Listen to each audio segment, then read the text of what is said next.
If you want to swap tokens with DeFi aggregators like Paraswap to get the best price, you have to use their API. But the issue here is that the API only gives you prices for swapping on Mainnet. So how do you test your code without spending money? In this video, I will show you exactly how to do that with Hardhat by using Paraswap on the Optimism Network. You can also use this code for any blockchain that Paraswap supports.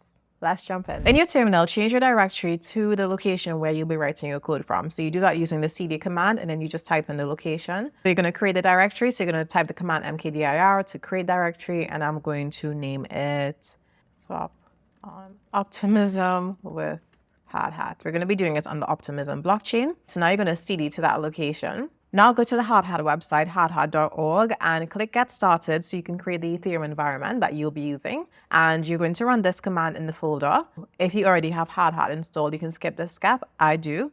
After you install it, you're going to create a Hardhat project by running npx hardhat. So choose Create a TypeScript project, and then say yes for everything else. That is now installing. So if you look through the documentation, it's telling you about compiling your contracts and testing your contracts. In this case, we're not going to be compiling any smart contracts because all we're writing is TypeScript code to interact with the Paraswap API. So we will delete that folder, but we will keep the test folder because we will be testing Paraswap using their structure.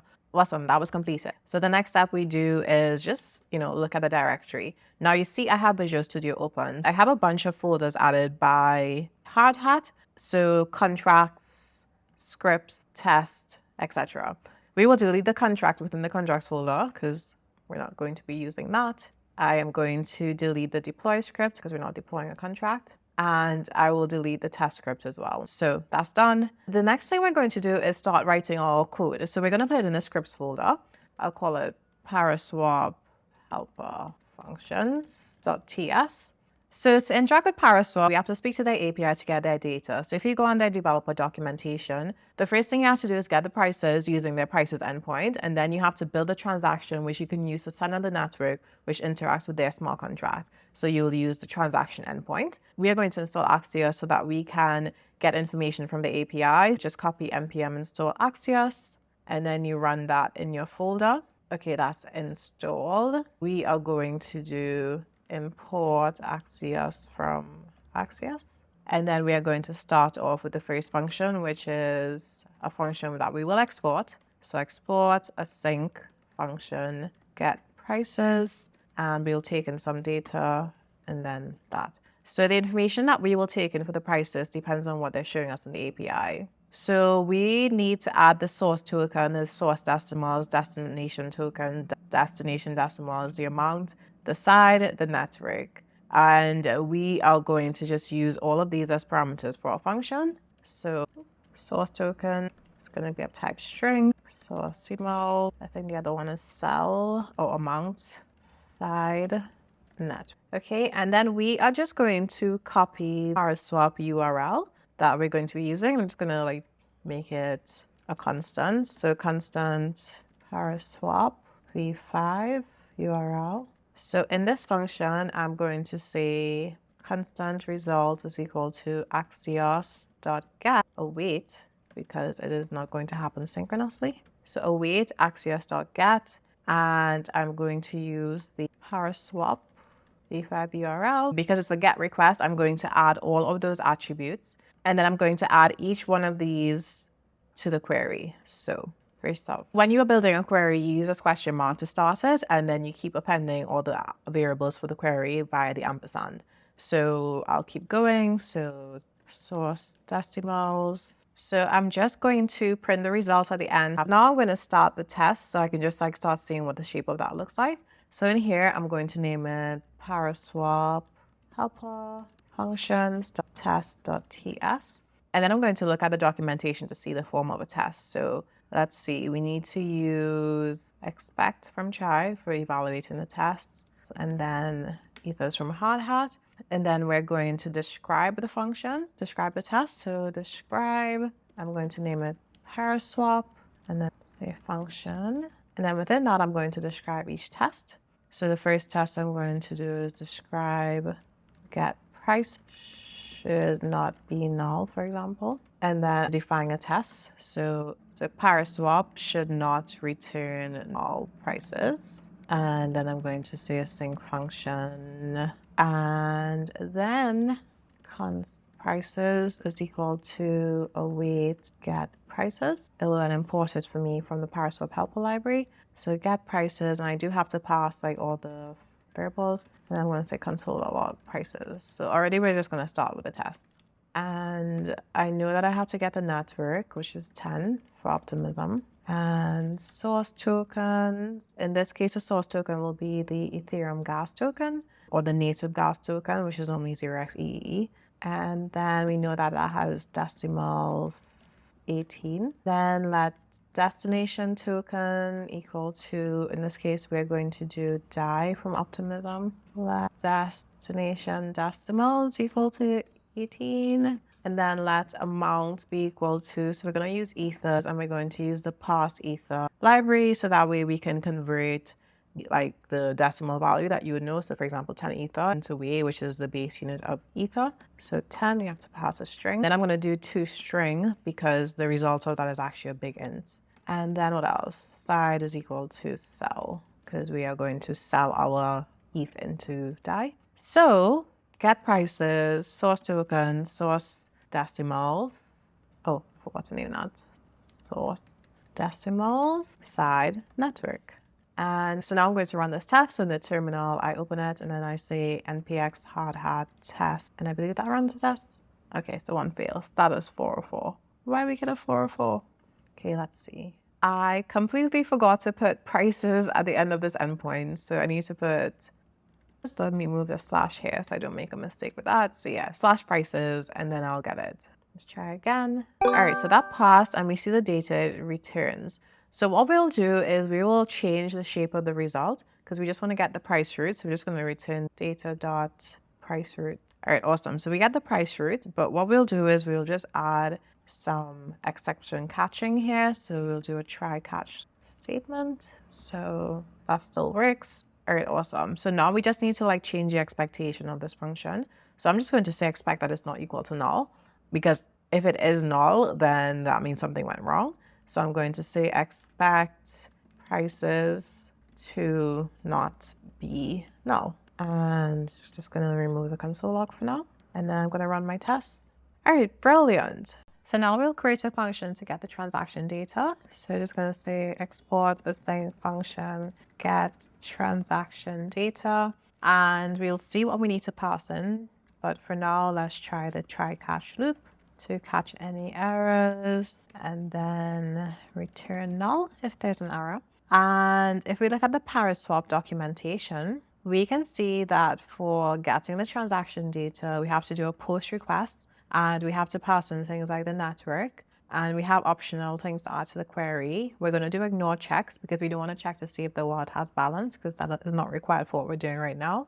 And then we are also going to have to pass in a body, which includes the price route that we got from the prices endpoint, but also the source and destination token, slippage, and the user address who will be conducting the transaction. So if we go back to our code, we are going to say constant result is equal to await axios.post, and we are passing in the URL, which will be based on the Paraswap v5 URL /transactions/network, I believe. So we need to pass in the network.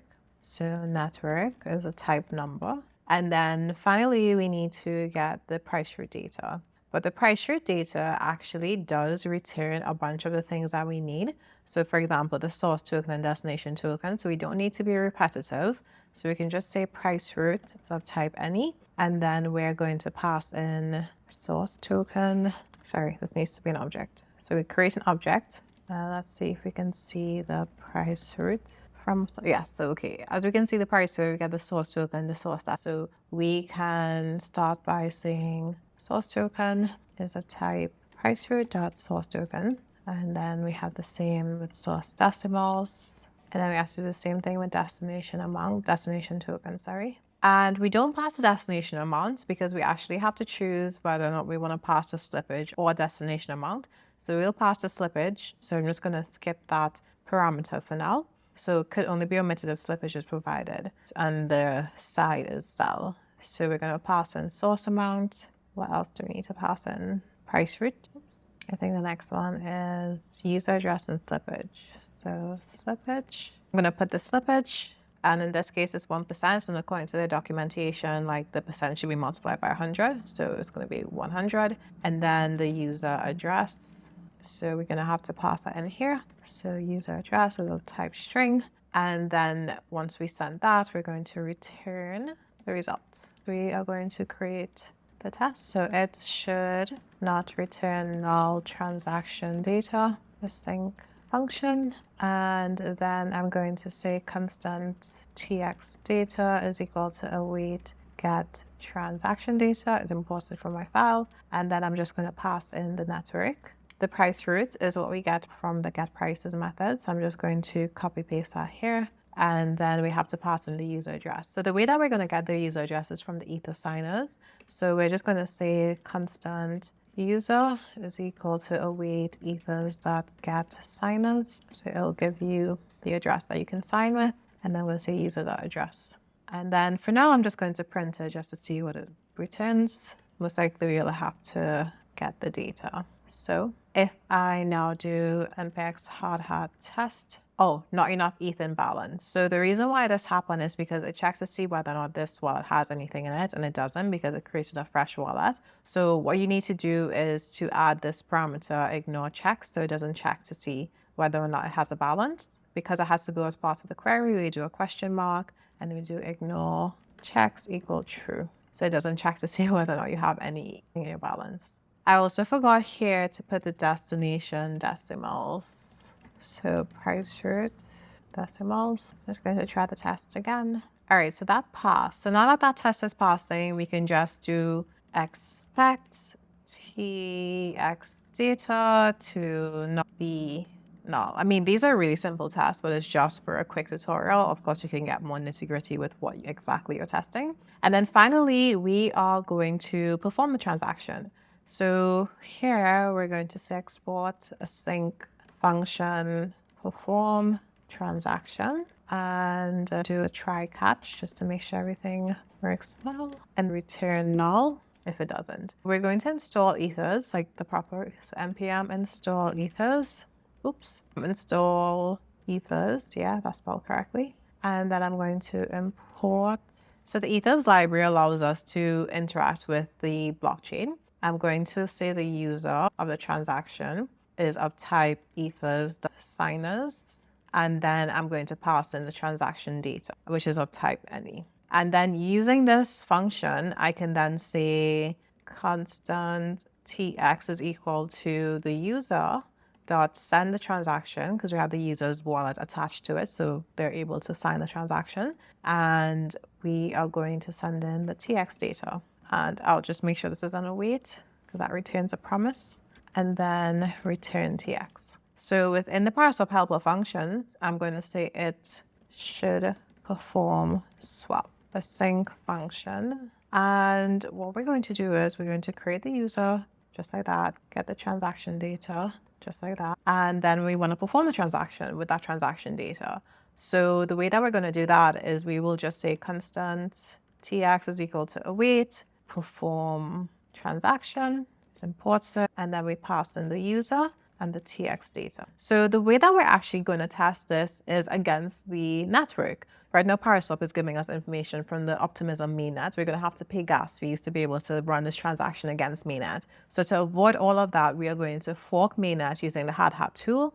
And let me show you the documentation for that. So if I search fork, okay, so this is it. I'm going to put this in the documentation as well. So you can use Infura or Alchemy to get the mainnet RPC URL. So, and here you will have to put in the Optimism RPC URL. You can get the Optimism RPC URL from Alchemy. So I've already had mine up here. Open a new tab, and then you type npx hardhat node fork this network. So once that fork is created, it will actually create an instance for us to interact with on localhost. And then when we're running our test, we'll run our tests against localhost. So before we perform this function, we need to also make sure that this is returning the result.data. And then to test it, we'll do npx hardhat test as we did before, but then we'll say network is localhost. So let's see. So this didn't work because it says invalid chain ID. They expected 31337 instead. That's because with Hardhat, when you create the test environment, the chain ID is different because each network has a different chain ID. So in this case, it's 31337. So we will have to change that within our code as well. So within the test, what we'll do is we'll take the transaction data and we'll say constant localhost tx data is equal to the same object. So as we can see from the data, it is from to validata. So from txdata.gas price. And then finally, let's just see chain ID. And we have to make sure it's the one from Hardhat. All right, so let's try to send this transaction data instead. And let's try to send the transaction. See what happens. We have to also apply a timeout here. I just remembered because this could time out because I think the timeout default is 4 seconds. So let's just put 50 seconds. Yeah, I think that's going to time out. Going to restart the network too, just in case it got a bit stale. And then do that again. Okay, seems like the transaction passed. So what I'll do next is instead of getting the transaction itself, I want to see if the balance of the DAI token has actually changed. So I need to get the DAI contract. Before you send a transaction, you'll say DAI, constant DAI is equal to ether dot get contract at. So you pass in ERC20 ABI and the DAI token address, which is dest token, and also the user that will be interacting with this contract. We will create this variable, let ERC20 ABI equal to, and I will just paste in the function header, which I will get from Upland. So ERC20 ABI, we'll put Upland. So the function that we want to get is the balance of function. So just going to paste the function header like that. Then I can say constant balance before await dot balance of user dot address. And then after the transaction complete, I'll say constant balance after is equal to await DAI dot balance of user dot address. And then I can print the two. So balance before, balance after. All right, so now I'm going to run this npx hardhat test network localhost. I'm just going to restart the localhost network. Gonna run that again. That balance of is not function. Did I not name it properly? Oh, I have to do a wait, my bad. All right, so the balance before was 0 and the balance after has changed because we have performed a swap. So that means this has happened successfully. So that's amazing. So what we can do now is just write the test case. So we expect the balance after to be greater than the balance before. Again, not precise testing, but I just don't want to make this tutorial too long. And if we just do that, just to see our test passing. Awesome. If you want to learn how to get the balance from any wallet using Web3.js and JavaScript code, then check out this video here. It's beginner friendly, so it will definitely help you in your programming journey. Thank you so much for watching, and I'll see you in that video.